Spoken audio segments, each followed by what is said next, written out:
पहुंचाने का। हमारे साथ जुड़ चुके हैं बिहार सरकार में मंत्री हैं, जल संसाधन मंत्री हैं।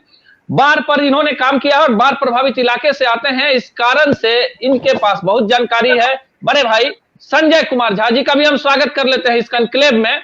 और सबसे पहले चलते हैं आज के हमारे जो खास मेहमान हैं श्री सुरेश प्रभु जी से, जानेंगे नदियों को जोड़ना कितना कारगर है। जो बड़े भाई संजय मयूख जी बोल रहे थे, जिनकी आवाज नहीं पहुंच पा रही थी, लेकिन वो कहना चाह रहे थे कि आप वाजपेयी जी की सरकार में मंत्री रहे, नदियों को जोड़ने के लिए जो आयोग बना उसके आप अध्यक्ष रहे। बिहार में फिर एक लोकप्रिय सरकार है और केंद्र में भी सरकार है, नदियों को जोड़ने का काम हो रहा है। और जितनी जानकारी आपके पास है, आपने चूंकि इस पे काम किया है, तो आज आपको हम लोग सुनेंगे। सर, आपको हम लोग सुनेंगे, आप बताएं कि नदियों को जोड़ने का क्या फायदा है बिहार जैसे राज्यों को। अनूप जी, बहुत बहुत धन्यवाद। और मेरे मित्र डॉक्टर संजीव मयूख जी ने जो बात को छेड़ी है उसके लिए भी उनको मैं धन्यवाद देना चाहता हूँ। अनूप जी, आपको मैं खास इस बात के लिए आभार व्यक्त करना चाहता हूँ कि आपने ऐसे एक मंच का आयोजन किया है जो विकास किस तरह से हो इसके ऊपर गौर करेगा और आने वाले दिनों में बिहार को तरक्की के रास्ते पे जाने के लिए क्या करने की जरूरत है वो हमको राह भी दिखाएगा। इसके लिए आपको भी मैं बहुत बहुत धन्यवाद देता हूँ, बधाई भी देता हूँ। हम सब जानते हैं कि बिहार एक ऐसा प्रदेश है कि जहाँ बहुत लोग मेहनत करने वाले लोग हैं। ऐसा प्रदेश है कि जहाँ के लोग बहुत शूर है और जिस जिस क्षेत्र में उन्होंने काम करने की कोशिश की, हर क्षेत्र में पूरी ऊंचाई तक वो पहुंच गए हैं।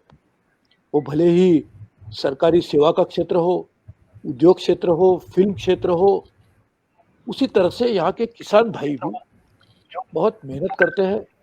और सिर्फ यहाँ नहीं करते तो पूरी देश की भूख मिटाने का काम जो प्रदेश करता है, पंजाब हो, हरियाणा हो, वहां जाके भी वो मेहनत करके पूरे लोगों की भूख मिटाने का काम भी करते हैं।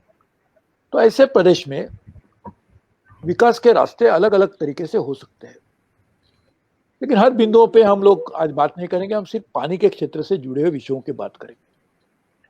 खेती ऐसा एक विषय है जो पानी के बिना नहीं की जा सकती। हम कभी कभी कहते हैं कि हमको दाढ़ी करनी है तो पानी के बिना नहीं करते सकते, लेकिन वो शायद वो हो सकती है, उसके बिना भी कर सकते हैं कुछ लोग, लेकिन खेती पानी के बिना नहीं हो सकती। और यदि खेती पानी के बिना नहीं हो सकती तो पानी खेतों तक कैसे पहुंचे, ये हमारी चिंता होनी चाहिए। पानी पहुंचने के बाद भी मेहनत की जरूरत है, मेहनत करने वाले लोग तो यहाँ पर मौजूद है और पूरे देश को उनका योगदान मिलते रहा है। फिर बिहार में ही खेती इस तरह से अच्छी तरह से किस तरह से की जाए ताकि किसानों की जिंदगी में एक बरकत आए, उनके जिंदगी में अच्छे दिन आए, इसके लिए क्या किया जा सकता है। तो पानी जब बरसता है तब उससे तबाही भी मच सकती है। जैसे हमने बिहार में देखा है, ऐसे 16 जिले हैं, वो बड़े सीतामढ़ी हो या हमारी माधोपुरा हो, दरभंगा हो, इस तरह के जो जिले वेस्ट और ईस्ट चंपारण हो, ऐसे जिलों में हमेशा बाढ़ आती रहती है। 16 जिले ऐसे हैं जो बाढ़ से प्रभावित रहते हैं। और दूसरा इलाका है जो मुंगेर हो, गया हो, उस तरह के जो इलाके हैं, वहां पे सूखे की स्थिति रहती है। राज्य लोग शादी भी यहां से वहां हो सकती है, लेकिन परिवार भी अलग अलग जगह में रहते हैं कि परिवार के लोग अलग अलग जगह में रहते हैं। उसी जगह पे एक सूखाग्रस्त है, एक बाढ़ग्रस्त है। बाढ़ग्रस्त इसलिए क्योंकि पानी नहीं है, पानी ज्यादा है, सूखाग्रस्त इसलिए कि पानी नहीं है। तो इस समस्या को किस तरह से मिटाएंगे, इसे सोचते हुए अटल बिहारी वाजपेयी सरकार ने मुझे उस जिम्मेदारी सौंपी थी कि देश में भी ऐसी स्थिति आती है। ब्रह्मपुत्रा से जो पानी बहता है उसकी वजह से पूरी मात्रा में हमारे में नहीं, बांग्लादेश में भी और जगह में भी बाढ़ आ जाती है, उससे बहुत बड़ा नुकसान होता है। और उसी समय जब बाढ़ आती है तो देश के और हिस्से में सूखे की भी स्थिति रहती है। तो बाढ़ और सूखे दोनों को टालने के लिए क्या किया जाए, तो उसके लिए उस समय हम लोगों ने सोचा था कि नदियों को किस तरह से जोड़ा जाए। लेकिन हम आज सीमित स्वरूप से बिहार की बात करेंगे। हमें पता है कि जो बाढ़ बिहार में आता है उसकी वजह कुछ मात्रा में ये भी है कि जो ऊपर से पहाड़ से जो पानी गिरता है, वैसे तो पानी गिरता है आकाश से ही, लेकिन जो हमारे पास जब पहुंचता है बिहार तक, तो कुछ पानी नेपाल से भी आता है। आप यदि सोचिए कि यदि हम उस पानी को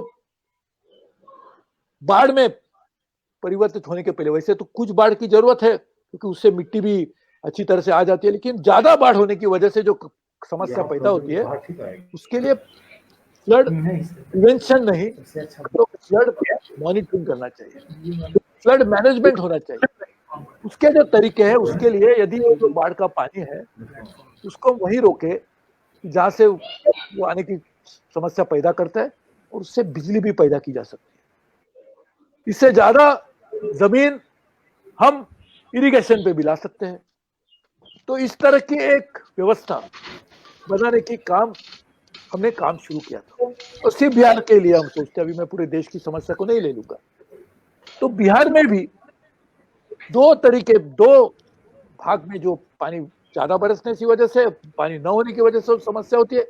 जो ज्यादा पानी बाढ़ के कारण लोगों को त्रस्त करता है, क्या वो पानी हम उठा के ऐसे इलाके में ले जाए जहां पे सूखे की स्थिति है, तो दोनों का काम हो सकता है। बाढ़ से जो नुकसान होता है वो भी टल गया, और सूखे के कारण जो किसान हमेशा त्रस्त रहते हैं, परेशान रहते हैं, भूखे रहते हैं, उनको भी, उनकी समस्या भी हल हो गई। आपको पता नहीं होगा, कभी कभी हम सोचते हैं बाढ़ और सूखे दोनों खराब है, कारण उसके कारण नुकसान होता है, लेकिन हम ये कभी सोच भी नहीं सकते कि बाढ़ के कारण ज्यादा नुकसान होता है। कभी कभी हम सोचेंगे बाढ़ अच्छा है क्योंकि कम से कम पानी तो आ गया, लेकिन जो इंफ्रास्ट्रक्चर पानी के कारण बह जाता है, जो घर बह जाते हैं, जो रास्ते खत्म हो जाते हैं, उससे ज्यादा नुकसान होता है। इसलिए बाढ़ को भी नियंत्रित करना बहुत जरूरी है, और नियंत्रित करने के लिए सिर्फ बिहार में नहीं तो देश के और स्थानों से भी उसको जोड़ना होगा, क्योंकि पानी तो वहीं से भी बह के आता है, और नेपाल जैसे देश को भी उससे जोड़ना होगा। तो इस तरह का एक कार्यक्रम भारत सरकार की तरफ से, बिहार सरकार के सहायता से, नरेंद्र मोदी के नेतृत्व में, और बिहार के लिए नीतीश जी के समर्थन में हम यह कार्यक्रम करेंगे, तो मुझे लगता है कि बिहार में एक बड़ी मात्रा में हरित क्रांति आ सकती है। ऐसी क्रांति जो आज पंजाब के किसान को हम देखते हैं और कहते हैं कि उनकी स्थिति तो बहुत अच्छी है, मेहनत तो वहां हमारे बिहार के लोग ही करते हैं। तो आप सोचिए कि इसी कारण, जिस तक कारण पंजाब की इतनी तरक्की हुई, वो पानी के कारण हुई। वही पानी यदि बिहार के खेतों तक पहुंचते हुए खेती में एक परिवर्तन लाता है, क्रांति लाता है, तो बिहार के लोगों की आमदनी कितनी बढ़ेगी। और किसान यदि तरक्की के रास्ते पे चलेंगे तो स्वाभाविक पूरा समाज एक तरक्की के रास्ते पे दौड़ते चले जाएगा। तो ये करने के लिए नदियों से बहने वाले पानी को हमने जोड़ना चाहिए। वैसे देखा जाए तो पानी के कारण और भी कार्यक्रम बिहार में चल रहे हैं, और उसके लिए मैं उनको बधाई भी देता हूं। पिछले 4 सालों में बिहार में 101 करोड़ 46 लाख लोगों को, यानी 72% आबादी को आज बिहार में पानी की समस्या दूर करने के लिए सरकार की तरफ से काम किए गए।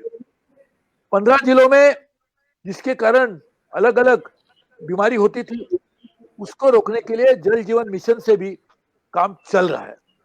उसी तरह से 2233 लैबोरेटरीज पूरे देश में बनाई जा रही है, उसमें से 123 लैबोरेटरी पानी की क्वालिटी में रखने के लिए, उसको सुधार लाने के लिए, क्योंकि पानी की क्वालिटी वजह से ही बीमारी होती है। आपको शायद पता भी होगा कि हमारे देश में 2/3 से ज्यादा जो बीमारी होती है वाटरबोर्न डिसीज से होती है, और 1/3 जो मौत हो जाती है वो भी वाटरबोर्न डिसीज की वजह से होती है। यानी समझिए पानी के क्वालिटी पे कितना बड़ा अंतर, सामाजिक बदलाव लोगों के जिंदगी में आ सकता है। इसीलिए ये भी काम हो सकता है। पिछले 6 सालों में नरेंद्र मोदी सरकार ने बिहार के लिए पानी की समस्या हल करने के लिए बड़ी मात्रा में अंतर यानी 2014-15 400 करोड़ दिए गए, आज तक उससे ज्यादा ही धन हर साल बिहार पे पहुंच रहा है, और 1839 करोड़ रुपया 2021 में ही सिर्फ बिहार के लिए सरकार की तरफ से जोड़ा जा रहा है, और वो 350 करोड़ रुपया उसमें से रिलीज भी किया जाएगा। मुझे लगता है कि बिहार एक अच्छे रास्ते पे चलेगा कि पानी की समस्या हल होगी, किसानों के जिंदगी में अच्छे बदलाव आएंगे, और साथ ही में जो हमारे गरीब कल्याण रोजगार योजना अभियान नरेंद्र मोदी सरकार की तरफ से चलाया जा रहा है, उससे मुझे लगता है सबसे ज्यादा फायदा, सबसे बड़ा लाभ हमारे बिहार को मिलेगा। और मुझे, क्योंकि बिहार के लोग ही तो मेहनत करते, मैं यदि कहूंगा कि यदि मेहनत के कारण देश की तरक्की हो सकती है, तो बिहार के लोगों को सबसे ज्यादा मेहनत करने वाले बिहार के लोग, वो पश्चिम बंगाल में होंगे, मुंबई में होंगे, दिल्ली में होंगे, कहीं पे होंगे। यदि वो मेहनत करते हैं तो मेहनत करने वाले लोगों को सम्मान मिलना चाहिए। वो सम्मान देने का काम भी नरेंद्र मोदी जी ने अपने इस कार्यक्रम के गरीब कल्याण रोजगार योजना से भी करने की शुरुआत की। तो मुझे लगता है कि पानी को लेते हुए, बाढ़ को लेते हुए, नदियों को जोड़ की वजह से, क्योंकि बाढ़ आता है नदियों से भी, नदियां जब ज्यादा पानी अपने क्षेत्र में चलाती है तो बाढ़ आ जाता है। तो नदियां एक तरक्की का एक साधन भी है, उसके कारण लोगों को, तो दोनों को हम सम्मिलित करके सूखे और बाढ़ की स्थिति टालने के लिए एक कार्यक्रम हम कर सकते हैं।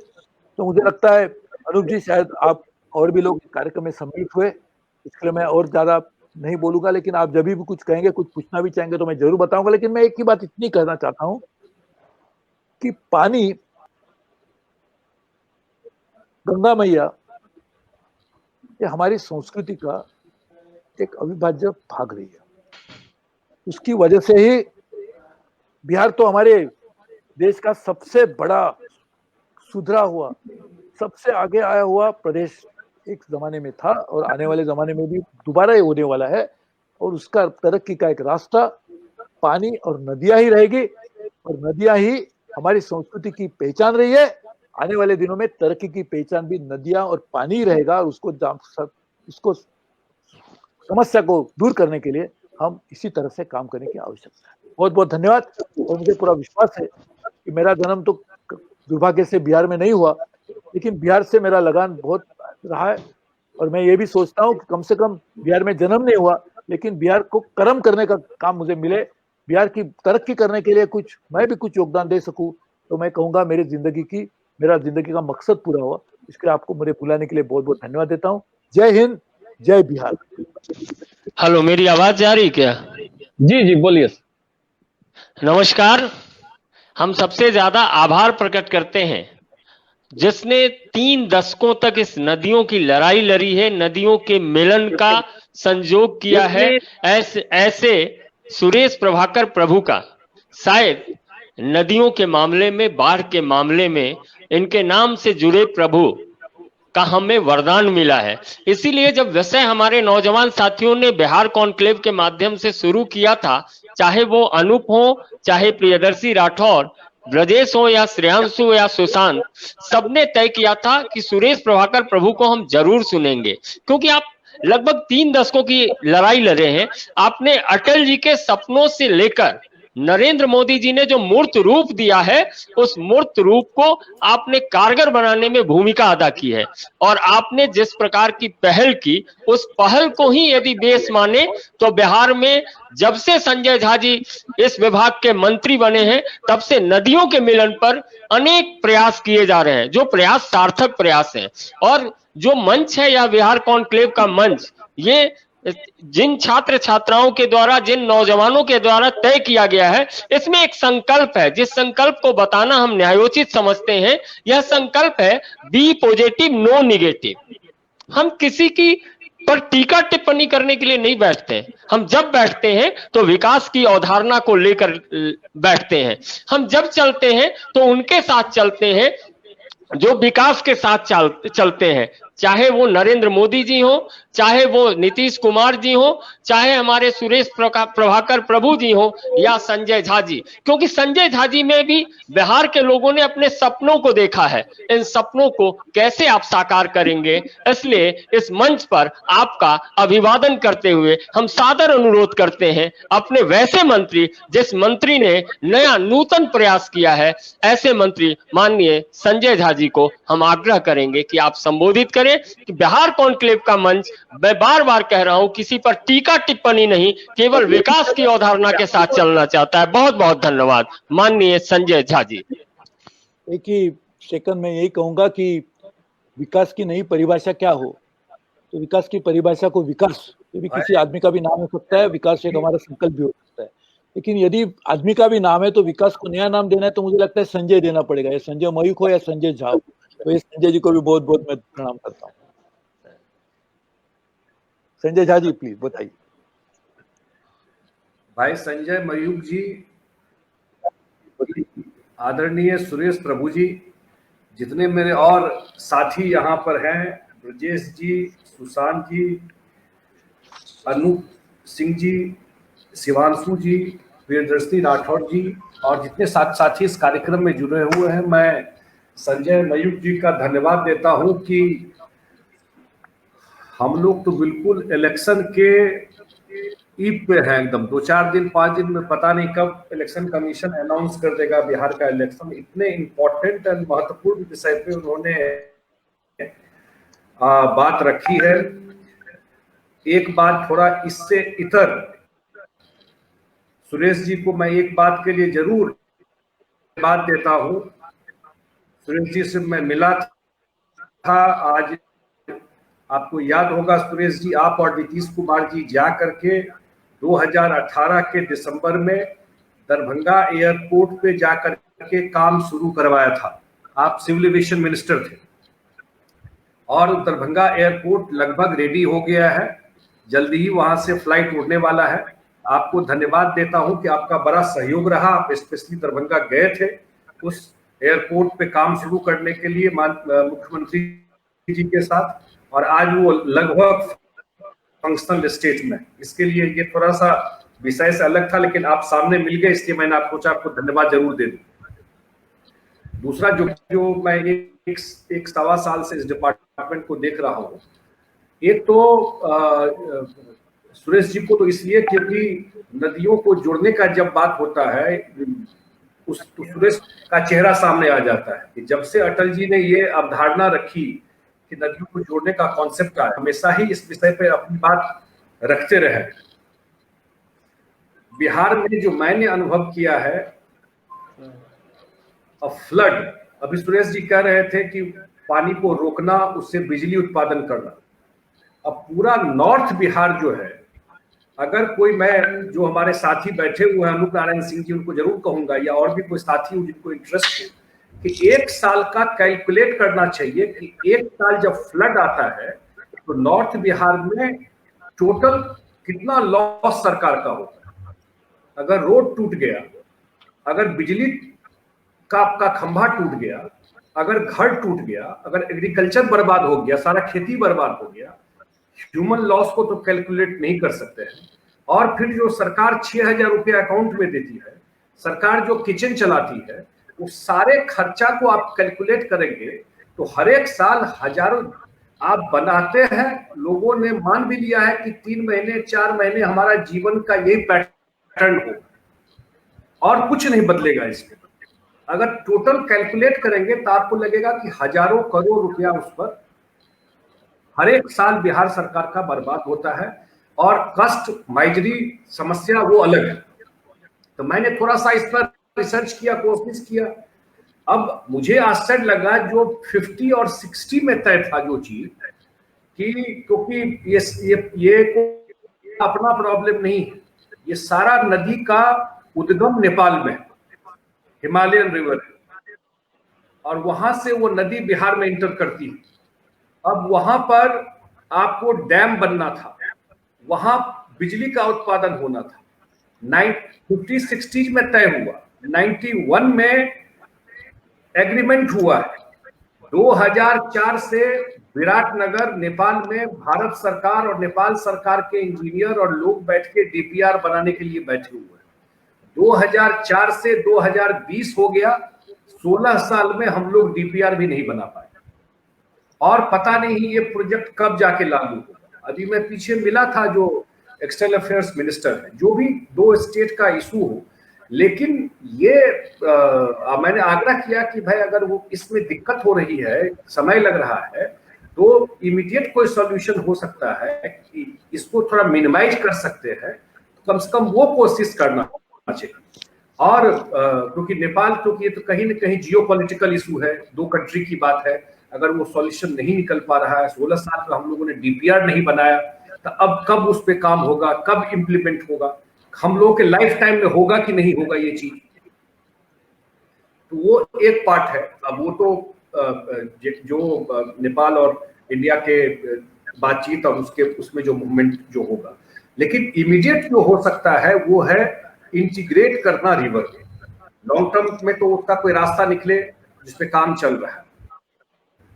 और एक जो कोसी मेची है, वो पीछे हम लोगों ने सारा इन्वायरमेंट क्लियरेंस से लेकर के इन्वेस्टमेंट क्लियरेंस तक करवाया, और वो लगभग 5000 करोड़ का प्रोजेक्ट है। और पूरा जो सीमांचल का एरिया है, 2,14,000 हेक्टेयर लैंड इरिगेट हो जाएगा उससे। ह्यूज प्रोजेक्ट है। यही है नदियों को जोड़ने का बिहार का पहला प्रोजेक्ट, कोसी मेची लिंक। एक है सकरी नाटा जो फाइनल स्टेज में डीपीआर है, ये ऑलरेडी सैंक्शन हो गया भारत सरकार से। तो हम लोग भारत सरकार में गए तो इसमें बहुत पैसा इन्वॉल्व है, तो वो अपने नेशनल स्कीम में ले ले तो उसका एक मेजर पार्ट भारत सरकार ले लेगी, और उसमें बात आगे बढ़ गई है। और आने वाले टाइम में निश्चित रूप से ये प्रोजेक्ट रोल आउट हो जाएगा। और जो सीमांचल का पूरा एरिया है, अगर जैसे ही ये कोसी मेची इंटीग्रेट हो जाएगा, ये पहला प्रोजेक्ट, जैसे मैंने बताया कि ये पहला प्रोजेक्ट है, तो ये अगर ये हो जाता है तो उस एरिया में फ्लड से भी और सिंचाई का भी मेजर काम हो जाएगा। मैंने आपको बताया कि अभी चर्चा कर रहे थे गंगा को लेकर। मैं किसी पे कोई पॉलिटिकल बात नहीं करना चाहता हूं, लेकिन जो कुछ फैक्ट्स है उस पर मैं करना चाहता हूं। अब फरक्का है, अब फरक्का ट्रीटी हुआ भारत और बांग्लादेश में, और शायद कलकत्ता पोर्ट में को हमेशा पानी रहे उसको लेकर के। अब फरक्का के अपस्ट्रीम में ऊपर में पूरा वो सिल्ट जमा हो गया। जिस समय वो डिजाइन हुआ, आज जो पानी, आप खुद ही अंदाज लगा सकते हैं कि पटना से जो गंगा में पानी 2 से 3 दिन में फरक्का से निकल जाता है, वो अब 8 से 9 दिन में निकलता है। अब अगर फरक्का के ऊपर ये सिल्ट को नहीं निकाला जाएगा, और फरक्का का जो बराज है, जो फरक्का में जो बना हुआ है, अगर उसका हम तोड़ने की बात तो नहीं कर रहे हैं, टूट जाए तो सबसे अच्छा है, जो पानी का फ्लो सबसे स्मूथ हो जाएगा। लेकिन वो तो भारत सरकार और इंटरनेशनल इशू है, लेकिन उसका जो मॉडल है, अगर उसका रेट्रोफिटिंग नहीं होता है, उसका बेंट नहीं बढ़ाया जाता है, वहां पानी का फ्लो ठीक नहीं होगा। भागलपुर से लेके कहलगांव से लेके बक्सर तक जो गंगा के किनारे दोनों साइड बसा हुआ जो टाउन है, हमेशा क्योंकि वो छिछला हो गया, इतना वहां पर सिल्ट जमा हो गया। ये एक हम लोग, और नीतीश कुमार जी जाकर के उठाते रहे हैं कि भारत सरकार को भी एक सिल्ट पॉलिसी लेके आना चाहिए, क्योंकि सिल्ट जमा होता है, कोई ना कोई इसका रास्ता निकालना चाहिए। दूसरा प्रॉब्लम बिहार का ये है, आपको आश्चर्य लगेगा कि जो पानी बिहार में इन करता है, जो कमिटमेंट हमारा है बांग्लादेश को गंगा वाटर देने का लीन फेज में, जब बारिश का टाइम नहीं रहता है, जो यूपी से जो गंगा में पानी इन करता है, वो इतना इनसफिशिएंट है कि जो अन्य नदियां हैं उससे बिहार का पानी, गंगा में जो कोसी वगैरह से जाता है, वो पानी हम लोग बांग्लादेश को देते हैं। तो ये 2-3 चीज जो मैं देख पाया इन चीजों को, कि अगर इंटीग्रेट करते हैं चीजों को, उसके अलावा मैंने जो एक चीज और देखा जो आपके नॉलेज में देना चाहता हूँ। अभी हमारे जो एनडीए की सरकार बिहार में है और मुख्यमंत्री ने अनाउंस किया है कि अगर हम लोगों को नेक्स्ट टाइम मौका मिलेगा तो हम लोग हर एक प्लॉट पर सिंचाई का व्यवस्था कर दें, इरिगेशन बिहार के हर एक प्लॉट तक पहुंचा दें। ये उन्होंने अनाउंस किया कि अगले 5 साल में, जैसे हम लोगों ने 5 साल में बिजली पहुंचा दिया, जैसे हम लोगों ने कनेक्टिविटी ठीक कर दिया, ऐसे ही गिवन अ चांस हम लोग अगले 5 साल में, और उस पर उन्होंने सर्वे का काम भी शुरू करवा दिया। मेरा डिपार्टमेंट भी सर्वे का काम कर रहा है और होपफुली अगले 1 सप्ताह में ये सर्वे कंप्लीट हो जाएगा।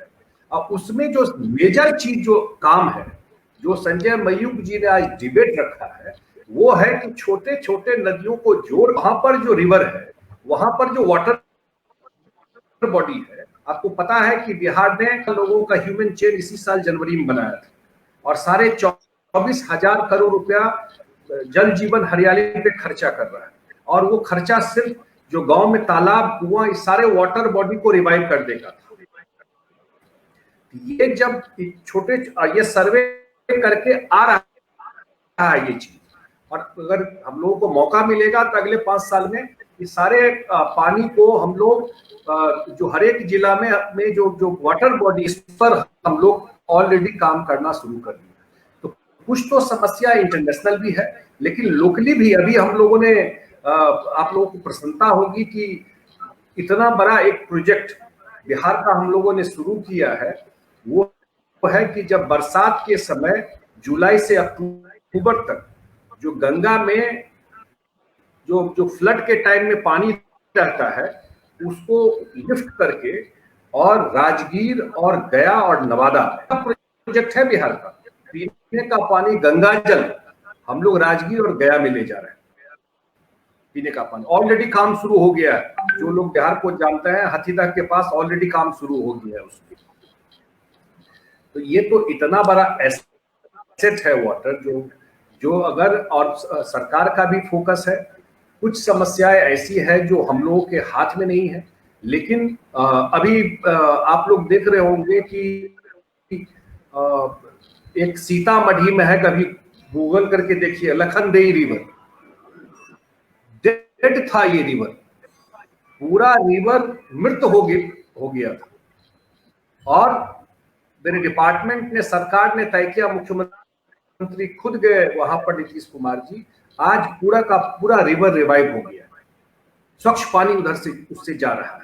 तो हम लोगों ने, अब जो लोग बिहार के, हमको आइडिया होगा कि गांव-गांव में तालाब था, शहर में अच्छा खासा तालाब था, लोग भर भर के बड़ा बड़ा मॉल उस पर क्या बना के बैठ गए। अब तो उस सबको कुआं था, वो कुआं शायद हम लोग के बच्चों को दिखाई भी नहीं पड़ता। हम लोग तो थोड़ा बहुत गांव में कुआं देखे थे, उन कुओं को रिवाइव किया जा रहा है। और एक बात सुरेश जी कह रहे थे, क्लीन वाटर पीने का, और क्यों साफ पानी पीने के लिए जरूरी है, कितना वाटर बॉर्न डिजीज हो जाता है। अब ये बिहार शायद पहला स्टेट है कि 2016 से ये पाइप वाटर मतलब होता था एमएलए एमएलसी और अफसर का पीने का, टंकी का पानी। गांव देहात में कहाँ होता था, हम एमएलए है तो एक चापाकल दे दिए, इसी का पेड़ भी रहता था। और जो पुराने, बहुत पुराना नहीं, माने अगर कंट्रोल है चापाकल पे, कंट्रोल है कुआं पे, उसी का माइट गांव में रहता था। अधिकार माना जाता था इनके घर में चापाकल है या इनके घर में कुआं, ये था टोटल ये चीज। और हर एक घर में टैप वाटर, क्लीन वाटर पहुंचा देना। 2016 से सरकार ने इस पे काम किया और सुरेश जी आपको प्रसन्नता होगी, 80% बिहार के घर में टैप वाटर पहुंच गया है। और जो नेक्स्ट 20% है वो इसी साल 100% बिहार के हाउस होल्ड में टैप वाटर से पीने का पानी पहुंच जाए। कहना आसान है, लेकिन जब आप कोई आइडिया को कंसीव करते हैं, जब उस पर काम करते हैं, बहुत डिफिकल्टी भी आती है। तो इस मामले में, जो क्लीन वाटर के मामले में भी बिहार ने बड़ा ही अच्छा काम किया है जो टैप वाटर से लोगों के घर में पीने का पानी जा रहा है। मैं थोड़ा लंबा बात नहीं करके मैं तो कुछ चर्चा इसलिए कर रहा हूँ, लेकिन एक मेजर काम जो बिहार सरकार और नीतीश कुमार जी और एनडीए भाजपा और जदयू की सरकार जो करने जा रही है वो ये काम है जो अगले 5 साल हम लोगों को मौका मिलेगा तो छोटे छोटे जितनी नदियां उसको इंटीग्रेट, ऑलरेडी सर्वे चल रहा है और हर एक प्लॉट पर हम लोग सिंचाई का पानी पहुंचाएंगे। जो सुरेश जी का नाम मैं फिर ले रहा हूं, जो अभी बोल रहे थे, जो सेकंड ग्रीन रिवोल्यूशन, क्योंकि हमारे यहाँ कनेक्टिविटी प्रॉब्लम नहीं है, रोड का दिक्कत नहीं है, पावर का भी दिक्कत नहीं है, पानी का भी दिक्कत नहीं है। अगर एग्रीकल्चर पे भी बहुत सारा काम चल रहा है, अगर हम लोगों ने सिंचाई का पानी पहुंचा दिया तो 2 से 3 फसल हम लोग निकाल सकते हैं। और डेफिनेटली जो एग्रीकल्चर से लोग मुंह मोड़ लिए थे, धान काटने पंजाब चले जाते थे या माइग्रेशन का एक फैक्टर होता था, लोग बाहर चले जाते थे, निश्चित रूप से एग्रीकल्चर के तरफ से जब आमदनी होगा एग्रीकल्चर में तो उस तरफ सरकार का काफी फोकस गया है। और निश्चित रूप से अगर हम लोगों को मौका मिलेगा अगले 5 साल में कम से कम एग्रीकल्चर के क्षेत्र में, जो वाटर को इंटीग्रेट करने के क्षेत्र में, सिंचाई के क्षेत्र में एक मेजर रिवोल्यूशन बिहार में दिखाई पड़ेगा। मैं धन्यवाद देता हूं अपने साथी संजय मयूख जी का, जो मुझे भी इस कार्यक्रम में आकर के अपनी बात रखने का मौका दिया। मैं सुरेश प्रभु जी का भी धन्यवाद देता हूं, जितने मेरे साथी जुड़े हुए हैं सबका धन्यवाद देता हूं। कोई प्रश्न होगा तो मुझे अच्छा लगेगा, मैं जरूर जवाब दूंगा। बहुत बहुत धन्यवाद।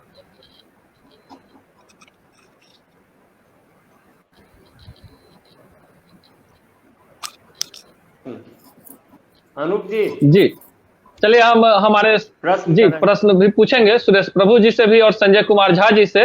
जैसा कि बड़े भाई डॉक्टर संजय प्रकाश मयूख जी ने बताया कि एक पॉजिटिव सोच है, पूरी पॉजिटिव बातचीत होती है तो नकारात्मक बातों को लोग लेके आगे आते हैं। आप दोनों, क्योंकि दोनों जानकार हैं, दोनों लोकप्रिय हैं और काम करने वाले लोग हैं, चाहे संजय झा जी बिहार में हो, सुरेश प्रभु जी हो, और आपने सीधी बात की जो काम हो रहा है, आपने एक नदी की चर्चा की, सीतामढ़ी में जो नदी मृत हो गई थी, और एक बहुत बड़ी पहल है कि उस नदी को जिंदा किया गया। बहुत सारी नदियां हैं।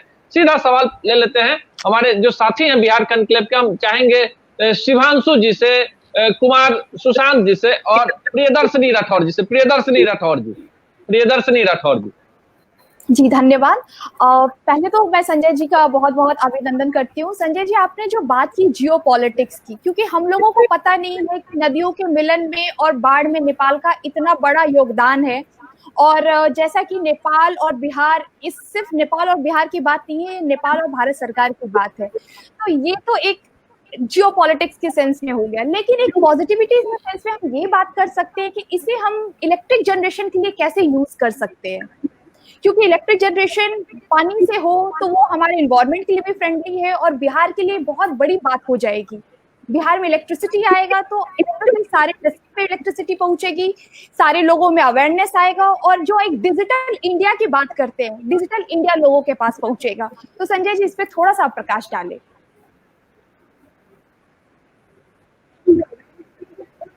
संजय झा जी, आपसे निवेदन है कि प्लीज इस प्रश्न पे थोड़ा सा प्रकाश डालिए। मैं जितना बात को की, थोड़ा सा आवाज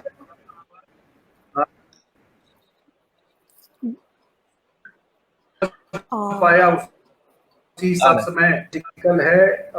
2 कंट्री के बीच की बात है, लेकिन जैसे मैंने बताया कि ये 91 में ही ये एग्रीमेंट हुआ था और दोनों कंट्री को शेयर करना था कि जो भी पावर जनरेशन होता या जो भी इरिगेशन का पानी निकलता, क्योंकि अपस्ट्रीम में जो ज्योग्राफिकल लोकेशन बिहार का है, इसके ऊपर नेपाल है, पानी वहां से आता है, तो स्वाभाविक है कि ये जो भी डैम बनना है वो डैम नेपाल साइड में बनना है और ये एग्रीमेंट दोनों कंट्री के बीच हो चुका है। अब जैसे मैंने आपको जानकारी, फंक्शनल है, उनको डीपीआर बनाना था, फिर बिहार सरकार को उस पर काम, भारत सरकार को उस पर काम करके और फिर उस पर काम शुरू होना था समवेयर। अब इस पे डिटेल में तो मैं नहीं जा सकता हूँ, लेकिन वो स्पीड या उसका वो नहीं है जो होना चाहिए। शायद उनको उतना इंटरेस्ट नहीं हो। इंडियन गवर्नमेंट तो बिल्कुल चाहती है कि जितना जल्दी ये इम्प्लीमेंट हो। और अभी मैं 1 महीना पहले ही 20-25 दिन पहले दिल्ली में जो हमारे विदेश मंत्री हैं, मैं पर्सनली सिर्फ इसी इशू के लिए मिल के आया था। अब मैं पब्लिकली उस पर डिटेल नहीं करके, लेकिन उनसे डिटेल में बात हुई और एक राइट डायरेक्शन में वो बातें चल रही हैं। जो हमारे एम्बेसी के लोग हैं या जो एक्सटर्नल अफेयर्स मिनिस्टर खुद जो है वो इस चीज को परस्यू कर रहे हैं। उन्होंने वो देखते हैं इस चीज को, उनको स्पेशली इस काम के लिए लगाया है और हम लोग भी उनके टच में हैं। अगर ये इंडिया में ये इशू रहता तो अभी तक हम लोग रिजॉल्व कर दिए रहते, लेकिन वो क्योंकि नेपाल में होना है, उनका भी ऑलरेडी कंसेंट है कि इस पर ये काम हो। हम लोग डिप्लोमेटिकली उसको परस्यू कर रहे हैं भारत सरकार के माध्यम से। लेकिन साइड बाय साइड ये जरूर है कि इसको कैसे मिनिमाइज कर सकें। पहली बार हम लोगों ने टेक्नोलॉजी का यूज किया। आप पता नहीं कितना फॉलो करते हैं, कभी टेक्नोलॉजी का यूज इस तरह से नहीं हुआ था।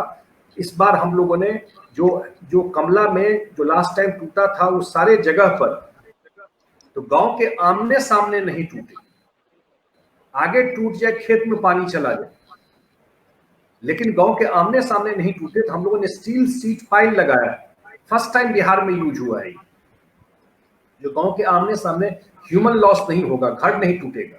तो उसको अप्रिशिएट किया है भारत सरकार की टीम जब आई थी। पहली बार ये काम हो रहा है। अर्ली वार्निंग सिस्टम पर हम लोगों ने काम किया है। हम लोगों को 72 आवर्स पहले पता होता है कि कहाँ ज्यादा रेन होने वाला है, तो हम लोग अर्ली उसका जो भी उसमें प्रिकॉशन ले सकते हैं, जो आर्टिफिशियल इंटेलिजेंस है इसमें, उस पर काम कर रहे हैं और उसमें प्रोग्रेस कर रहे हैं। अभी हम लोगों ने बीरपुर जो कोसी में है, वहाँ फिजिकल मॉडलिंग सेंटर जो देश में एक ही है पूना में। अभी हिमालयन रिवर का स्टडी करने के लिए, जानकारी के लिए हमको सारा कुछ पूना में जाके करना होता था। ऑलरेडी उसका काम शुरू हो गया है बीरपुर में। मैथमेटिकल मॉडलिंग पटना में है।